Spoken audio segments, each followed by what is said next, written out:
Good evening दोस्तों, कैसे हैं आप लोग? आप लोग का मैं कंचन कुमार दिल से स्वागत करता हूं दोस्तों। चलिए सब हम लोग क्लास को कंटिन्यू करते रहते हैं। मॉडर्न हिस्ट्री में देख रहे थे, अभी तक हम लोग जो देखे मैप पे, है ना,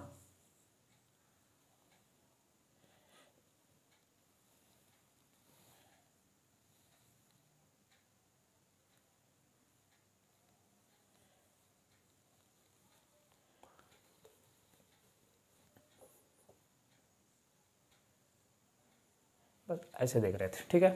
तो इस क्षेत्र बंगाल का हम लोग देख लिए, आपका अवध का क्षेत्र देख लिए, जाट का दिल्ली का क्षेत्र देख लिए, राजपूत देख लिए, है ना। उसके बाद रोहेलखंड का क्षेत्र देख लिए। ये कश्मीर का क्षेत्र है, यहाँ पंजाब है, पंजाब। ये पंजाब का क्षेत्र को देखना है आज, पंजाब। फिर हैदराबाद देखेंगे यहाँ पे, मैसूर देखेंगे यहाँ पे, फिर मराठा को देखेंगे यहाँ पे। 3 क्षेत्र, ये सब क्षेत्र को देखना जरूरी है, तब फिर क्लास को मॉडर्न को सिर्फ समाप्त कर देंगे, मॉडर्न हिस्ट्री को फिर रोक देंगे इस क्लास लेने के बाद। क्योंकि हम पढ़ा रहे हैं कि औरंगजेब के समय कैसे लोग स्वतंत्र हो गया, कैसे राज्य स्वतंत्र हो गया, इसके बारे में जानकारी ले रहे हैं हम लोग सब। कैसे अवध स्वतंत्र हो गया, कैसे जाट हो गया, राजपूत हो गया, कैसे बंगाल पर अधिकार अंग्रेजों का हो गया, आधिपत्य देख चुके हैं हम लोग, कैसे हो गया, कैसे सिख धर्म जो था हमारे पंजाब में, उसकी कहानी हम लोग देखते हैं आजकल। सिख धर्म से क्वेश्चन बहुत करता है, और इसमें जो है अब इस भारत में सिख धर्म कैसे पनपा, इसकी बात देखते हैं। तो आइए पंजाब के क्षेत्र में देखते हैं हम लोग सिख धर्म। आज एक्चुअली सिख धर्म एवं उनके गुरु को देखते हैं। 10 गुरु हुए, उनको देखते हैं पहले कि क्या कहानी है। क्योंकि सिख धर्म का इतिहास ही शुरू होता है, सिख धर्म का इतिहास ही शुरू होता है गुरु से। पहला गुरु कौन थे, अंतिम गुरु कौन थे, ये इसकी कहानी शुरू होती है यहाँ से। तो सिख धर्म को देखने के लिए पहले हम सबसे पहले देखेंगे, जो क्वेश्चन करता है, बराबर क्वेश्चन करता है। सिख धर्म से हर एग्जाम में क्वेश्चन आता है, इस धर्म से सिख धर्म से क्वेश्चन बराबर आता है यहाँ पे। तो इसलिए आप लोग ध्यान देंगे, पहला गुरु के अगर चर्चा करें, सिख धर्म में पहला गुरु कौन थे, पहला गुरु, इनकी बात जान ले थोड़ा सा। गुरु नानक थे। पहला गुरु कौन थे? गुरु नानक, ठीक है। अब देखिए गुरु नानक का इतिहास देखिए कि इनका जन्म कहाँ होता है, पूछता है, पहले क्वेश्चन करेगा। तो जन्म इनका आपका होता है तलवंडी में। कहाँ होता है? तलवंडी। कहाँ पे होता है? तलवंडी में। जन्म जो है तलवंडी में होता है। कब होता है? 1400, इनका कार्यकाल जो है गुरु नानक का 1469 से 1539 तक, ठीक है। 1469 से 1539, इसका जन्म इनका जो होता है 1469 में होता है, 1469 में। तलवंडी में आपको क्वेश्चन अप करता है कि तलवंडी का नया नाम जो हो गया, पहले तलवंडी था, अब इसका ननकाना साहिब, ननकानावाद भी कह सकते हैं या साहिब कह सकते हैं, ननकानावाद। क्वेश्चन हॉट क्वेश्चन ये भी है, ननकानावाद में इनका जन्म हुआ। अगर क्वेश्चन तो करता नहीं है, लेकिन जान लीजिए इनके पिताजी का नाम था कालू जी महाराज थे, ऐसे याद रहेगा, कालू थे मतलब काला, और माता का नाम था इनकी तृप्ता। माने कालू जी पूरा पत्नी देख करके खुश हो गए और तृप्त हो गए, ऐसे याद रहेगा, कालू जी पूरा तृप्त हो गए, है ना। तो कालू जी और तृप्ता इनका माता पिता का नाम था। इनकी पत्नी का नाम है सुलक्षणी। क्या नाम है? सुलक्षणी। एक भी क्वेश्चन छूटना नहीं चाहिए, मेरा लक्ष्य ही रहता है। ये सब क्वेश्चन ज़्यादा करता नहीं है, जहाँ से करता है बताते हैं। गुरु नानक आपका पत्नी जो है सुलक्षणी थी, और इसने काम क्या किए। सिख धर्म में पहली बार जब इनकी उत्पत्ति हुई, सिख धर्म की उत्पत्ति हुई, तो इन्होंने मेन काम जो करता है कि लंगर व्यवस्था। ये क्वेश्चन करता है कि लंगर व्यवस्था की शुरुआत किसने की, लंगर व्यवस्था की शुरुआत किसने की। आज भी आप देखते होंगे लंगर की शुरुआत किसने की। लंगर खाने जाते हैं, गुरुद्वारा में जाते हैं, जहाँ भी लंगर खाने के लिए पंगत लगता है, तो वहाँ पर क्या होता है? संगत और पंगत। लंगर व्यवस्था की शुरुआत की थी, अस्थाई नहीं बनाई थी, सिर्फ शुरू किए थी। क्वेश्चन 2 तरह करेगा, शुरुआत कौन किया, अस्थाई कौन किया, अगला गुरु की बात करेंगे। तो संगत पंगत मतलब क्या हो? संगत मतलब बैठना, एक साथ बैठना, और पंगत मतलब खाना नहीं लगता है, गाँव देहात में कहते हैं पंगत में खाना खा रहे हैं, पंगत लग गया। तो संगत और पंगत की शुरुआत कौन किए? यही किए गुरु नानक सिख धर्म में। दूसरा काम इनका था, इनका एक काम और आपका एक क्वेश्चन करता है कि एक गुरु नानक जो थे किसके समकालीन थे। तो पूछता है इब्राहिम लोदी देखिए इनका कार्यकाल जो है 1469 से 1539 है, और इब्राहिम लोदी का काल जो है आपको ये शासक बनता है 1517 से 1526 तक। इसके बाद आ जाता है बाबर, इब्राहिम लोदी को हरा करके आ जाता है बाबर। इस कार्यकाल आपको देखना है 1526 में, इसलिए इसका समकालीन क्वेश्चन करता है, इससे समकालीन किसी और को देखिए कि इसमें इसमें इसमें बाबर भी आ जाएगा, इसमें बाबर के बाद हुमायूं भी आ जाएगा, लेकिन हमको क्वेश्चन नहीं करता है इसका कितना बार क्वेश्चन देखा गया है ना। तो इब्राहिम लोदी मारिएगा आप लोग, कितना मारिएगा समकालीन, इब्राहिम लोदी को मारिएगा, ठीक है। और इन्हें सब बस संगत पंगत तलवंडी ननकाना और कुछ नहीं। और इनकी मृत्यु जो है एक याद रख कर लीजिए, मृत्यु तलवंडी जन्म हुआ, मृत्यु इनका याद कर लीजिए करतारपुर में हुआ था मृत्यु, लिख लीजिएगा आप लोग करतारपुर, करतारपुर में इनकी मृत्यु हो गई। और इनकी एक उपाधि दी गई थी इनको, हजरत रब्बुल मजीज का उपाधि इनको दिया गया, हजरत हजरत हजरत रब्बुल मजीज। आप लंगर तो तुम निश्चित याद रखेंगे, तलवंडी को याद रखेंगे, करतारपुर को याद रखेंगे। हजरत रब्बुल मजीज बहुत ऊपर लेवल का एग्जाम पूछेगा, तब पीसीएस वगैरह में रहेगा तो आपको पूछ सकता है इसमें, ठीक है। और आपको करतारपुर को ही डेरा बाबा भी कहा जाता है, डेरा बाबा, कच्चा बाबा डेरा बाबा सौदा है ना, कच्चा बाबा। बस इनका काम यही देखना है आपको, किनका, गुरु नानक पहला गुरु। इनका शिष्य हुआ करता था लहना, कौन होता था, लहना, लहना, प्रारंभिक नाम क्या था, लहना। तो वो लहना दूसरा गुरु जो बन गया, गुरु का दूसरा जो हुआ, इनका शिष्य था, उसका नाम था लहना। इसी को अपना वो गुरु अगला जो है सो उत्तराधिकारी बना दिए लहना को। तो दूसरा गुरु कौन हो गया, दूसरे गुरु कौन हो गए, यही लहना जो है, इनका लहना नाम था अंगद के नाम से बैठे, गुरु अंगद। दूसरे गुरु कौन हुए, गुरु अंगद। इनका कार्यकाल कहाँ से होगा, 1539, इस डेट को पकड़िए, 1539 से लेकर के 1552 तक, 1552 तक। अंगद क्या काम किए, अंगद काम के दो काम इनका याद रखेंगे आप, बहुत बार क्वेश्चन करता है। अंगद का लंगर व्यवस्था को अस्थायी कर दिए, एक क्वेश्चन। दूसरा क्वेश्चन करता है गुरुमुखी लिपि, गुरुमुखी लिपि किसने शुरुआत की, तो गुरुमुखी लिपि अंगद ने शुरू की। एकदम क्वेश्चन को याद कर लीजिए, गुरुमुखी लिपि अंगद, गुरुमुखी लिपि अंगद, गुरुमुखी लिपि अंगद, है ना।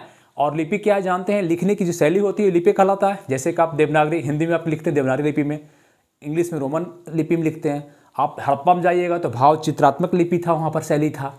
तो लिखने की कला को ही लिपि कहा जाता है, शैली को ही लिपि कहा जाता है। तो आपका ये काम क्या किए, गुरु अंगद काम क्या किए, लंगर व्यवस्था, दो काम लिख लेंगे इनका, लंगर व्यवस्था को अस्थायी बना दिए, परमानेंट कर दिए, लिख लीजिएगा। दूसरा गुरुमुखी लिपि की शुरुआत की, मैंने सिख लोगों के लिए गुरुमुखी लिपि की शुरुआत कैसे की, गुरु अंगद ने शुरू की। बस इतना दो ही काम इनका जानना है आपको, तीसरा काम इनका नहीं जानना है, ठीक है। अब आइए, अंगद के बाद अमरदास हुए, कौन, तीसरा गुरु कौन है, अमरदास। तीसरा गुरु अमरदास, चौथा रामदास, तीसरा अमरदास। आइए इसको मिटाते हैं।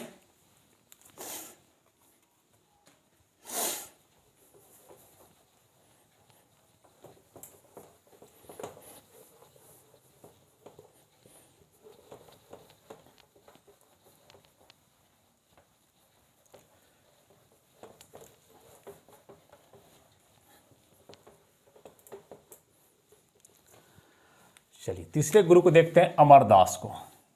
अमरदास, इनका कार्यकाल कहाँ होगा, जहाँ पर छोड़े हम लोग 1552 से 1574 तक है, 1574 ईस्वी तक इनका कार्यकाल। ये पूछता नहीं है कार्यकाल, ऐसे लिख रहे हैं आपको, पूछता नहीं, ध्यान में दीजिएगा। सिर्फ खाली सिलसिला नहीं भी लिखेंगे कोई दिक्कत इसमें नहीं है, ये पूछता नहीं है। गुरु गोविंद का पूछता है, सिर्फ नानक का जन्म पूछता है, मृत्यु पूछता है उनका 1538 में, 39 में हुआ। अमरदास के बारे में जानिए। ये अमरदास आपका सबसे बड़ा एक क्वेश्चन करेगा कि ये गद्दी पहले कहाँ बनाए। तो इनका एक ध्यान रखेंगे इस चीज़ को, गोविंदवाल जगह था एक, गोविंदवाल में पहला गद्दी बनाए, गोविंदवाल में एक क्वेश्चन। दूसरी बात, इनसे इनकी बेटी थी, पुत्री, उसका नाम था बीबी भानी। क्या नाम था, बीबी भानी। और देखिए एक इस समय अकबर बैठा हुआ है, 1556 से उसका 1605 तक अकबर जाता है। तो ये अकबर के समकालीन थे। अमरदास, आ से अकबर, आ से अमरदास, है ना, अकबर के समकालीन, उनके समकक्ष थे, साथ में थे। अकबर के समकालीन खाली ये नहीं थे, अगला भी, क्योंकि अकबर का कार्यकाल ही है 1556 से, देखिए इसका मिल रहा है 52-56, 1605 तक। तो अगला गुरु भी आएंगे, रामदास भी इनके समकालीन होंगे, है ना।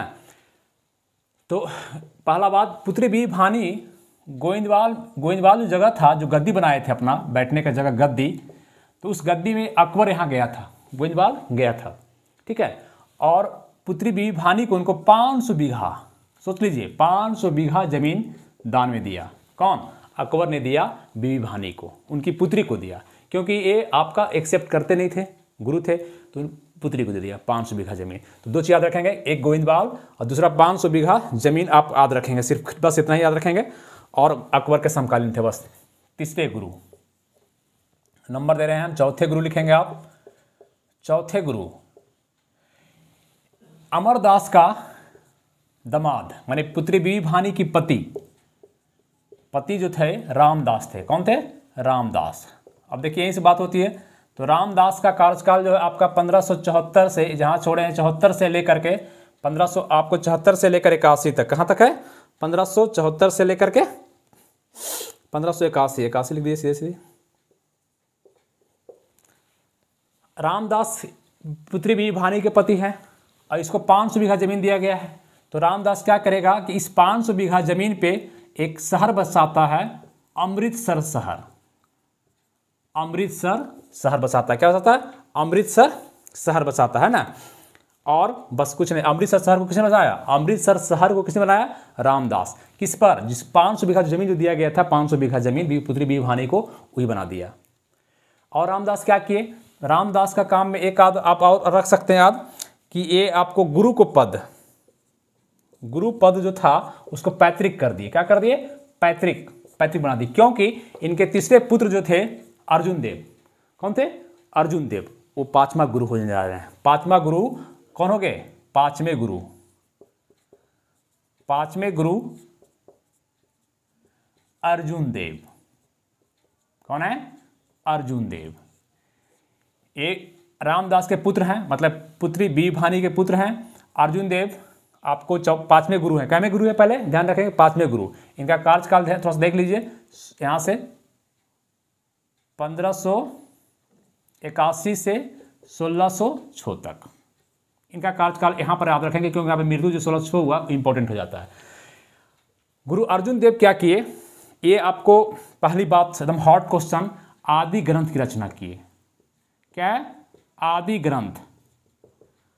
ग्रंथ की रचना किसने? बार बार क्वेश्चन करता है, आदि ग्रंथ की रचना किसने की है? और वहां पर लड़के गलती क्या करते हैं, गुरुमुखी लिपि मार देते हैं, कभी गुरु नानक को, कभी गुरु अंगद को, है ना। हम लोग गलती करते थे, तो आदि ग्रंथ पे गलती मारते हैं। तो आदि ग्रंथ की रचना किसने की है? अर्जुन देव। इसमें सिर्फ सिख का नहीं, इसमें वाणी जो था कबीर की भी, रैदास का, सारे के वचन कुछ मिलाकर के इस रचना किया गया था, आदि ग्रंथ की रचना, है ना। और ये जो है अमृतसर, एक 2 तालाब बनाए थे। आपसे अगर क्वेश्चन करेगा, ये अमृतसर शहर कौन बसाया? रामदास। क्योंकि 500 बीघा जमीन मिला था। लेकिन अमृतसर अगर आपसे पूछे तालाब और संतोष सर, 2 तालाब अगर पूछे आपसे, संतोष सर तालाब कौन बनाया, तो आप बताएंगे कौन बनाया?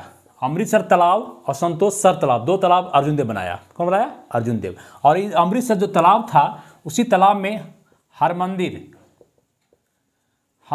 साहिब मंदिर बनाया। हरमंदिर साहिब का गोल्डन टेम्पल, सोना का टेम्पल अमृतसर तालाब में। तो अमृतसर कहाँ है? अमृतसर में ही सब कुछ हो रहा है, घटना, है ना। पंजाब में अमृतसर है, वहीं पर आपको लाहौर, माने पंजाब में अमृतसर, वहीं पर बना रहा है अमृतसर, ठीक है। और इसमें एक क्वेश्चन करेगा, करतारपुर एवं तरनताल तो कम करता है क्वेश्चन, तरनताल छोड़ दीजिए, करतारपुर सिर्फ याद रखिए आप लोग। तरनताल नगर बसाया, करतारपुर नगर को इन्होंने बसाया, बस इतना याद रखेंगे।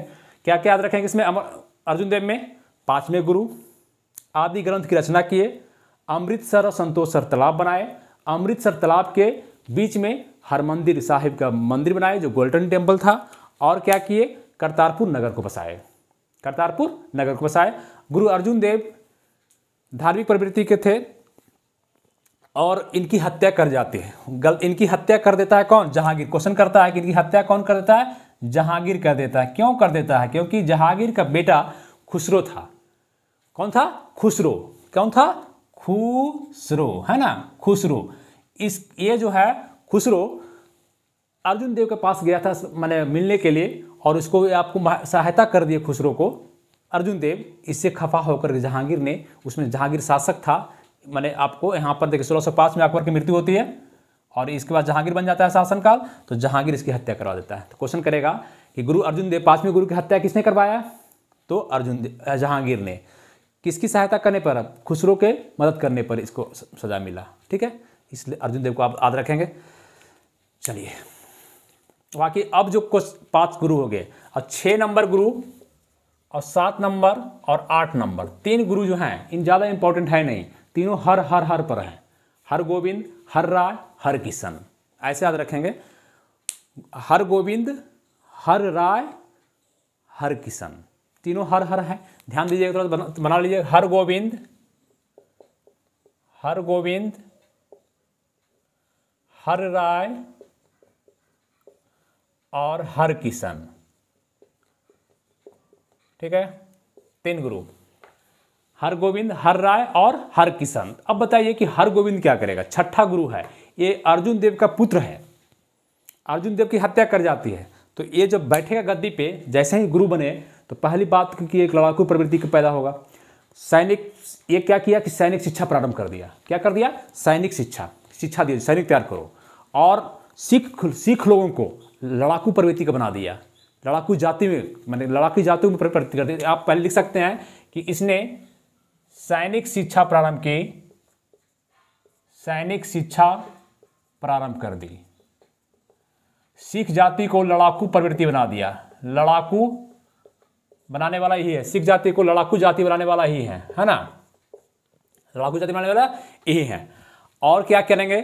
जब देख रहे हैं कि हत्या हो गई यहाँ पर अमृतसर शहर में, अमृतसर जहाँ तालाब बनाए थे, तो अमृतसर को किलेबंदी करवा दिया।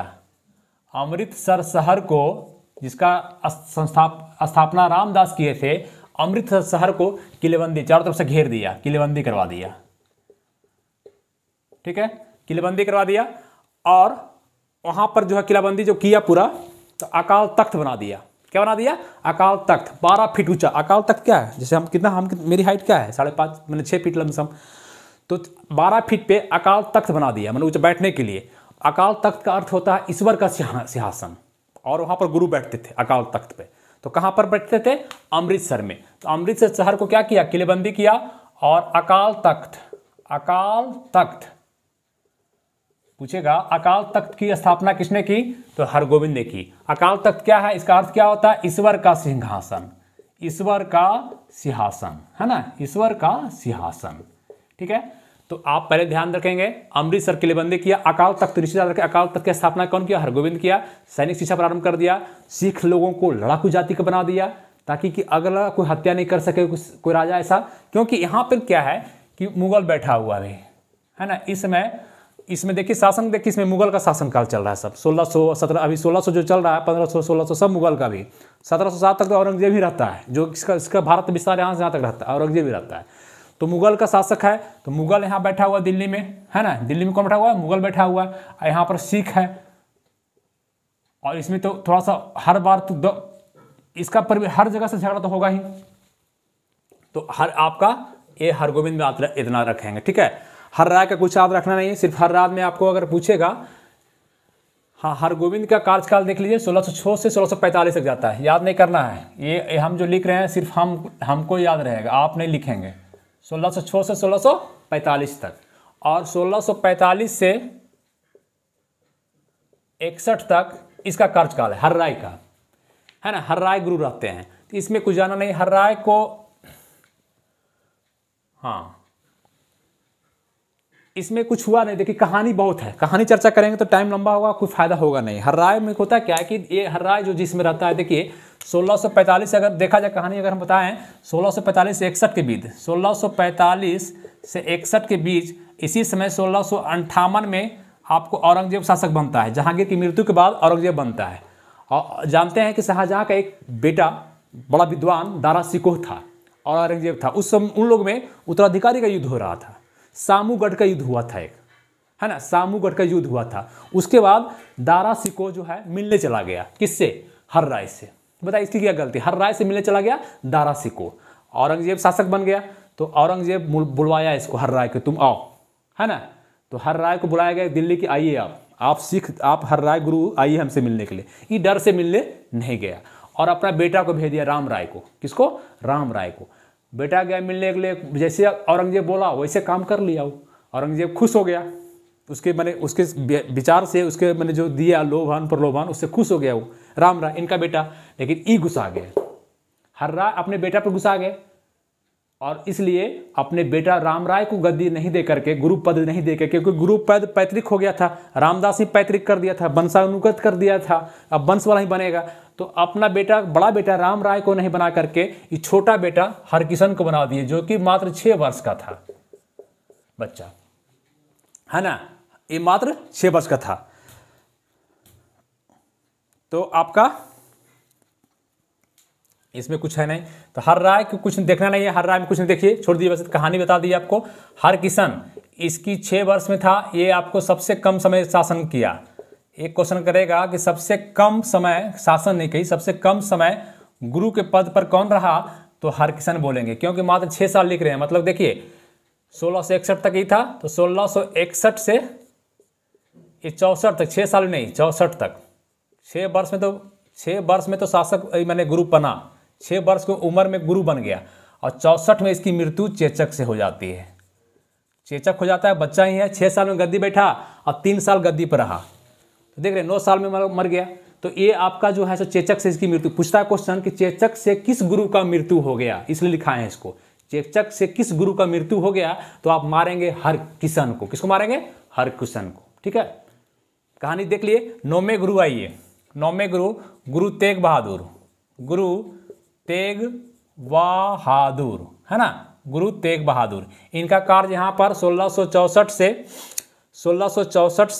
1675 तक, ठीक है। ये गुरु तेग बहादुर है। इनके बारे में कुछ नहीं जानना है, सिर्फ जानना है आपको यही कि इसकी हत्या औरंगजेब करवा देती है। पूछेगा क्वेश्चन कि औरंगजेब ने किस गुरु की हत्या करा दी, तो 9वें गुरु, याद रखेंगे 9वें लिखे नंबर पे, 9वें गुरु तेग बहादुर की हत्या औरंगजेब ने करवा दी। कौन करा दी? औरंगजेब ने करवा दी, है ना, बस। और क्योंकि इनका एक कोटेशन बड़ा अच्छा है, इनका कोटेशन बोले उस हम नहीं बोलते हैं कि क्वेश्चन पूछता नहीं है। इनका कहना था कि सर दाद सिरे ना दाद। अब बताइए, हम कह रहे हैं सर दाद सिरे ना दाद, मतलब सर ये दे दिए अपना, सरदाद, औरंगजेब को सर कटवा दी उसके सामने, लेकिन सिरे मतलब सार, मतलब जो प्रतिष्ठा, सिरे नादाद, अपना रहस्य जो होता है, सिरे सार, सार मतलब होता है रहस्य, रहस्य को नहीं दिए। इनका कहना था कि मैंने अपना सिर कटवा दिया गुरु तेग बहादुर का, लेकिन अपना रहस्य नहीं बताया। किसको? औरंगजेब को। औरंगजेब कितना कोशिश कर लिया, मैंने अपना रहस्य नहीं बताया, तो है ना, इस तरह से औरंगजेब तेग बहादुर की घटना कहानी है। बस आप खैर इतना याद रखेंगे। आइए अब 10वें गुरु, लास्ट अंतिम गुरु, गुरु पद जो है गुरु और अंतिम गुरु, अंतिम गुरु, क्योंकि गुरु पद इसके बाद गुरु पद को समाप्त कर दिए। अंतिम गुरु कौन थे?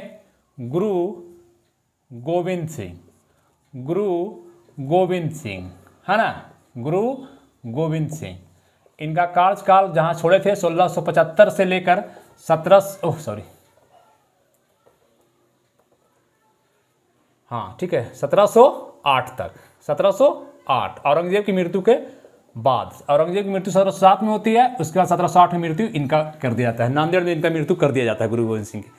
गुरु गोविंद सिंह, सबसे बड़ा बात है कि ये इनका जन्म कहाँ हुआ, आप जानेंगे तो पटना में। कहाँ जन्म हुआ? पटना में। पटना में कहाँ जन्म हुआ आपका? पटना में जन्म हुआ। कब जन्म हुआ? 1666 में जन्म हुआ, ठीक है, एक बात। दूसरी बात आपको ये गुरु गोविंद सिंह अपने को सच्चा, क्वेश्चन करेगा, सच्चा पातशाह कहते थे, बादशाह नहीं, सच्चा पातशाह कहते थे। क्या कहते थे? सच्चा पातशाह कहते थे गुरु गोविंद सिंह अपने को। इनका कहना था इनका निवास स्थान, अगर क्वेश्चन करेगा एक फिर आपसे कि इनका निवास स्थान जो था, निवास स्थान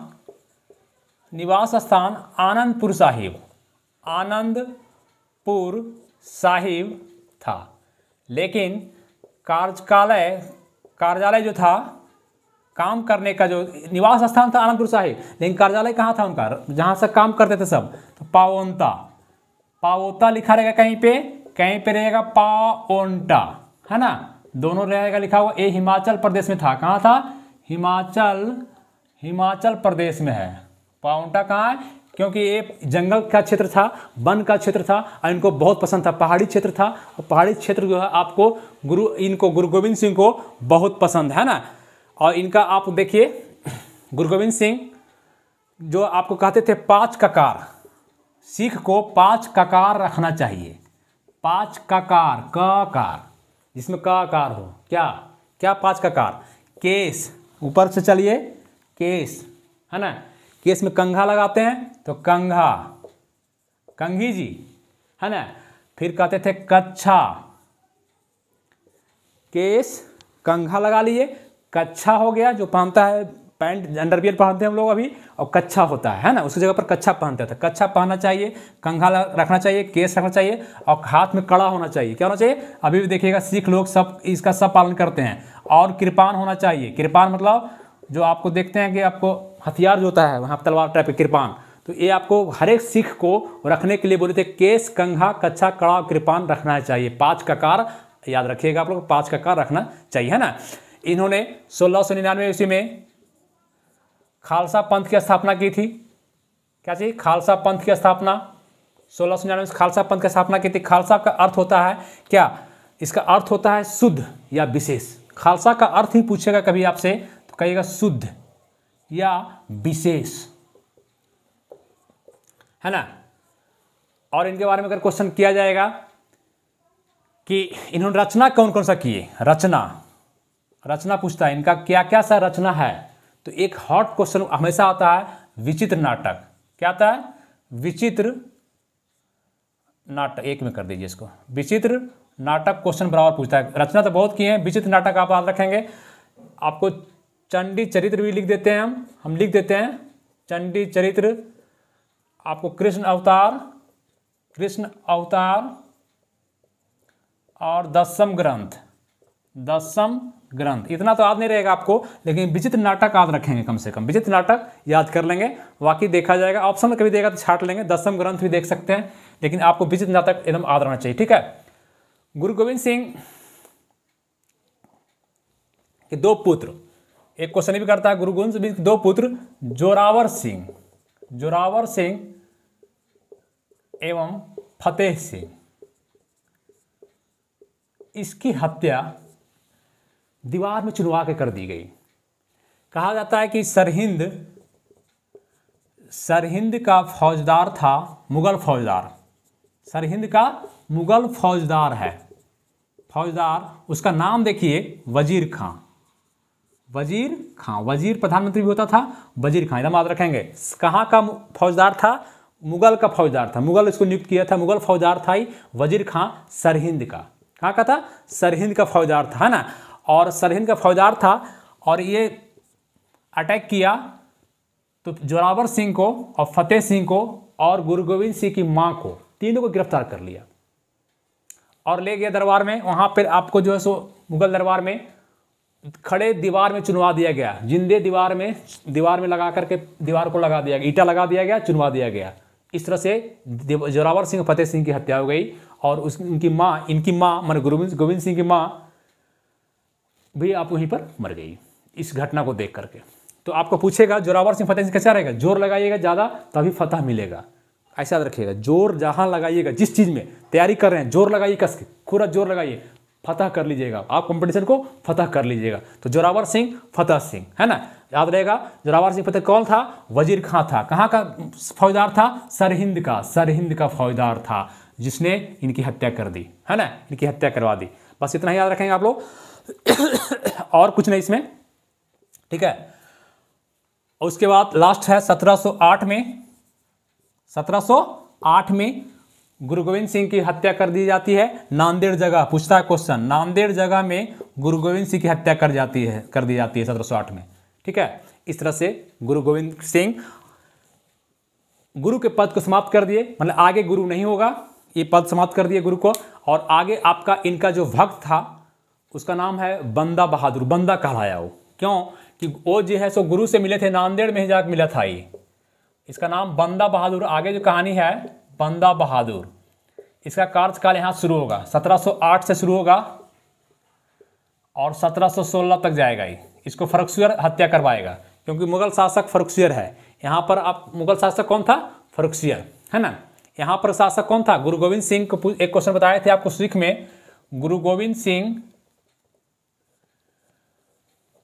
मुअज्जम, औरंगजेब के पुत्र मुअज्जम आजम और काम बख्श जो मुअज्जम जो शासक बना था बहादुर शाह जफर के नाम से, शाह आलम प्रथम भी उसका नाम था, शाह आलम प्रथम, बहादुर शाह जफर, मुअज्जम सब उसी का नाम था। उसको शासक बने में, क्योंकि 1707 में औरंगजेब की मृत्यु हो गई, तो 1707 में औरंगजेब की मृत्यु के बाद जब वो बना मुअज्जम शासक बना, तो शासक बनने में हेल्प किए थे गुरु गोविंद सिंह, मुअज्जम को मदद किए थे। क्या किए थे? मदद किए थे बनने में। ये मुअज्जम बहादुर शाह प्रथम भी कहलाया, बहादुर शाह प्रथम, शाह आलम प्रथम भी इसी का नाम था। ठीक है, इसी को आपको देखे कि साहिब खबर, कभी खान बोला साहिब खबर पढ़ा चुके हैं, क्लास देखिएगा। देखिए आप लोग सब प्ले लिस्ट में जाके वीडियो को देखिए, हर एक वीडियो को जब तक देखेंगे नहीं, सब प्ले लिस्ट में सब बैलेंस में चल रहा है, सब सारा सब्जेक्ट मैं पढ़ा रहा हूँ, फिजिक्स है, केमिस्ट्री है, बायोलॉजी है, हिस्ट्री है, ज्योग्राफी है ना, पॉलिटी है, इकोनॉमिक्स है, सारा क्वेश्चन का कुछ न कुछ वीडियो सबका 4, 5, 6, 8, सबसे ज़्यादा आपको वीडियो मिलेगा केमिस्ट्री में 15 के आसपास, फिर फिजिक्स में है, हिस्ट्री में एंशिएंट में 8-9 वीडियो मिलेगा, वहाँ पे 10 वीडियो, फिर आपको मॉडर्न हिस्ट्री में 5, 6, 7 वीडियो हो चुका है। इस तरह से देखें पॉलिटी में भी आप लोग का 8 वीडियो होगा, शायद देखिएगा, है ना। तो सारे को देखें कंटेंट, इससे बहुत आपको फ़ायदा करेगा। एकदम बेसिक तौर पर से हर जगह समझाने का प्रयास करते हैं, और प्लस कंटेंट आपको एक भी छोड़ने का प्रयास नहीं करते हैं। जितना एग्जाम में आता है उतना मैं कंटेंट देने का प्रयास करता हूँ, है ना। और इसीलिए समझाते भी हैं, टाइम भी लगता है, तो ले चलते हैं। देखिए अब हिस्ट्री पढ़ाने का भी मॉडर्न रोकने का मन है, लेकिन नहीं रोक रहे हैं। क्यों? लग रहा है कि नहीं ये सिख खत्म कर दें मराठा, और इसके बाद तभी मराठा और मैसूर खत्म कर दें, तभी आपका फिर आगे निकलें, इस क्लास को रोका जाए। तो इस तरह से देखिए, आज अभी क्लास को लंबा नहीं, इतना ही क्लास चलेगा। गुरु का पद, गुरु जो टोटल आप बताए, पहला गुरु गुरु नानक से लेकर के आपका गुरु गोविंद तक, सब वीडियो को देख लें एक बार, क्या क्या कार्य सब बता चुके हैं, है ना। चलिए ठीक है, नेक्स्ट वीडियो में मिलते हैं। Thank you.